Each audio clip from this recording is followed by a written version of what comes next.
Chakachaya muri yeZimbabwe, Promise Mkwananzi oya achifumura achiti aiwa vanhu vekuopposition kwavo vari kubatiwa nevanhu veintelligence nevanhu maCIO department vari kuuya vachivabata vachienda navo. Abva atotaura neimwe kesi yemunhu abatiwa recently aiwa muri Zimbabwe akatodeteniwa. Hazviperi bushe takuona kuti aiwa nhau abduction iri kutoenderera mberi. Tisanambe namashoko abuda chinyogwa muzana nhasi totibva wasubscribe like utina on the bell icon. Promise Mkwananzi anyora achiti several citizens activists including Councillor Ngwaya have been taken and are currently detained at the government complex CIO department in Gokwe.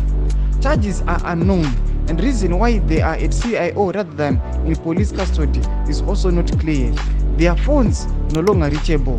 We await further update from our local citizens leaders on the ground. Ashpiri mushe muri Zimbabwe nahu yokipcho kwevanhu veopposition kunyanya vari kuna Oshamisa yatoenderera mberi nokuti vanhu vanopitirira kuposti yake vachiti citizens must fight this.